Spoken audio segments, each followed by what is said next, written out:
Hello, hello.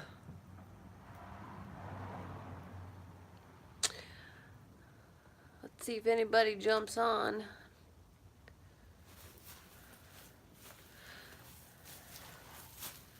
I'm standing out into the mini barn that we worked on Tuesday to clear out, so I can start getting some stalls in here. Hello, whoever is watching. So I just wanted to give everybody an update. Hello, Micro Farm Starter, how are you? Hi, Kelly. So, yeah, so I just wanted to give an update. It's been over a week again since I did a video. I've been working a new job. Well, good. I'm glad you're doing good. So, I've been working a new job. I'm actually working for Southern States now, which is very convenient with having the mini farm. Now, we did have something that ended up coming up again that resurfaced, is dealing with zoning. Not very happy about it at all. It is really changing the way that I've been seeing things. It's really weighed on my heart. The arguing and the belittling that we have been receiving for, I would say, over a year now, at least. And then now that, you know, we have chickens and then we have goats, we've been doing everything that we possibly can to stay on top of all of these things when it comes to our yard, just to keep peace with neighbors. We do not have a farm. We have a backyard.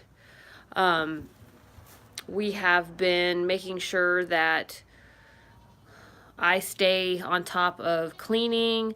I cannot make a compost. I cannot burn my straw. I have to bag everything and take everything to the street for, you know, on garbage day. But now we're also being nitpicked for having tarps. A neighbor had complained about us having tarps on our chicken coop.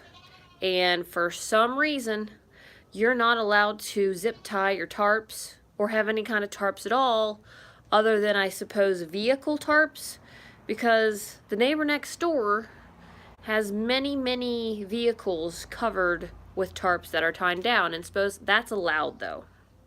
But our tarps are not allowed. So, and then also we have where our building has some wood that's missing up top. You know, some holes here and there, and things like that are also frowned upon. So we have to work on the structure itself as well now. They want us to move our broken down lawnmower.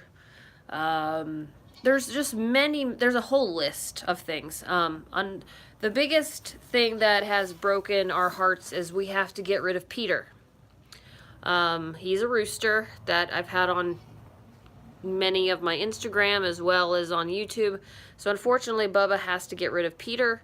But Peter is going to a new home to our cousin. And he's starting with chickens, so he's pretty excited. But unfortunately, what was said a year ago, I would say almost 2 years ago, has changed due to a new zoning officer. So,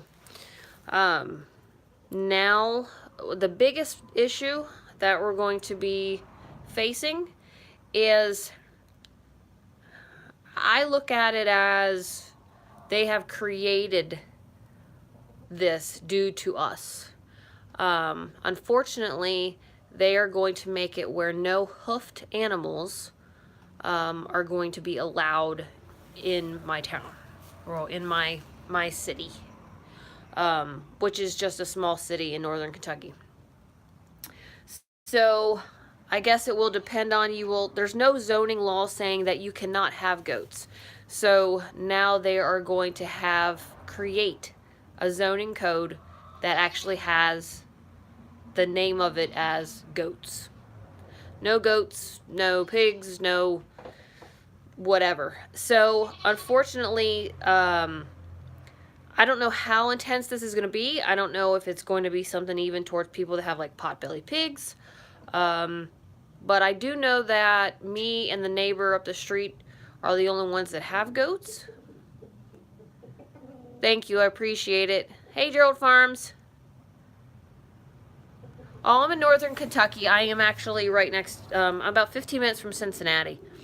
So I do not know, like the neighbor up the street has, oh, of course my phone's already starting to die. My neighbor up the street has goats, but they're on 3 acres, so it involves them. I'm going to have to go speak with them. I've never talked to them before. My neighborhood is not the way it was when I grew up. I grew up in Cincinnati, but people don't talk to each other. People would rather call the police on you for having high grass, or for a basket or something, or a garbage bag sitting on your porch. We literally live 2 seconds from the fairgrounds. Okay, the fairgrounds are right over there, but it's in city limits. There's very, very strict zoning codes that now are being enforced tenfold. So we have a lot to do here. You know, we're going to be fixing up the building here. Unfortunately, the rooster goes, which was very, very loved. Hi, Miss Christine. Peter is very, very loved by my son. It breaks his heart. But he has accepted it, and we're just ready to move to more land. That's going to take a lot of work on our part. There's a lot of things that need to be cheap in South Carolina. Believe me, I would love to come down to South Carolina. That would be great, but our hearts are still here in Kentucky. So, you know, all of this, starting a mini farm is just a dream of ours, and then now we're going to try to move. We're going to start slowly working on our home, you know, prepping it with, you know, fixing the floors. Yes, it is. I'm trying, actually, holding back tears is the honest part. I've cried a lot this week.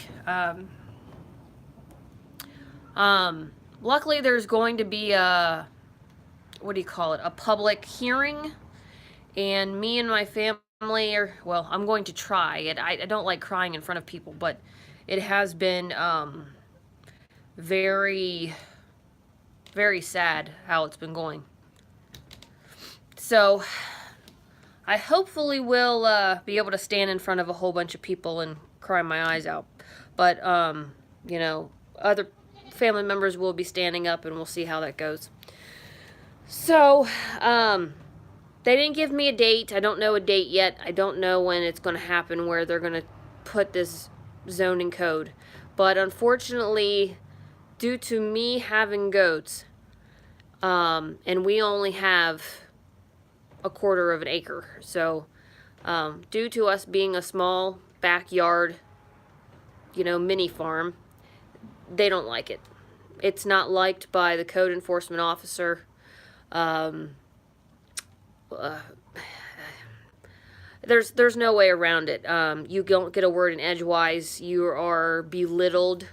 You are only pretty much allowed to say, sorry, your phone's dying. You're only pretty much allowed to say, I'll take care of it. I'll take care of it. I'll take care of it. We're being watched at all times now.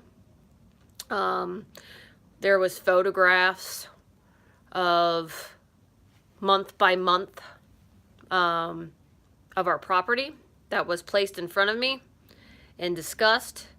Only okay or only gratitude or any kind of positive thing was, okay, look, you know, here you can see the grass, here you can see the weeds. Okay, you're keeping the weeds off of your fencing. That looks good. You're keeping any kind of, you're keeping your porch clean. You're taking your garbage cans down when They need to be, your cars are properly placed in your driveway. They're facing the right direction down the street. I mean, anything that you can think of has been nitpicked apart. Our life has been nitpicked apart. No, we do not live in a gated community. We do not live in a gated community. We live in like a suburbia. Here, I'll show you before my phone dies as I walk out of here. So, sorry, it's gonna be really bright. So, houses are very, very close together. As you can see, there's the neighbors. There's mine. And then I'll walk up here. And then over that, if you can see that hill behind me, where is it? There we go. That hill back there, right behind me, that's the fairgrounds. Okay? Yes, it's in city limits, but it's still the fairgrounds. And it doesn't matter though. Okay, so here's what we're looking at. This is a state road. It's technically, it's not a highway, but it leads to a highway. Very, very busy road. There is, you know, old looking barns behind me that are now made into sheds. And it is very, very strict city laws. I have to at all times make sure that my garbage cans are now placed down at the bottom of my driveway. I have to make sure that things are picked up throughout my yard. I pretty much have to be worried at all times that things are to standard, to code, constantly. Yeah, typical neighborhood, but unfortunately an untypical way of being treated. Like I said, it has been very kind of cold feelings over the past few years that we've lived here, but it's just gradually gotten worse. We're still going to continue to put in a subfloor in here for the goats and move them in. Obviously you can hear Anna and she's in heat, and I want to try and prevent any more distractions to be called out on. Now it used to be where the neighbors, I was worried of the neighbors making complaints, and then that was going to be an issue. Then I got told that it doesn't matter what the neighbors say, it's what the code officer says. So, even if there is a complaint, like we had about the tarps, that was a complaint by a neighbor. So that was still enforced. But then it also matters what the code enforcement officer says. So there's no winning. Yeah, we're going to be going into this public hearing as well, just stating how we feel and how we've been treated. This is going to happen over the next 3 months. I don't know exactly when, but we're not going to win. We're going to go into this knowing we're not going to win. So we are just going to make a stand, and hopefully we will have the support of more people in our neighborhood. I'm actually going to go and speak with the neighbors up the street. Hi, Darcy. You're going to have to go back and watch it. My phone is actually dying. The zoning council, neighbors across the road from us. The zoning council is going to be enforcing a new code against hoofed animals in my neighborhood in the next 3 months. So that's what I've been talking about, on top of a little everything else. So you have to have some big prayers for us, you guys. We're just going to keep on looking at this is okay. This is just going to start the motivation of fixing up our home. There's a lot of work needs to be done. Every day that I have off, I'm going to have to be painting. Thank you so much for praying. We're going to be painting and putting in floors and everything that we can do that we haven't been able to over the past 11 years.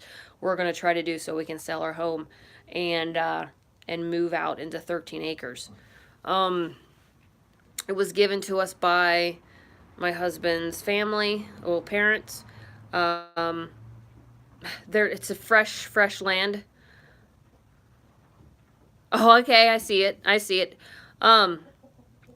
So we're going to go ahead and try to start from scratch.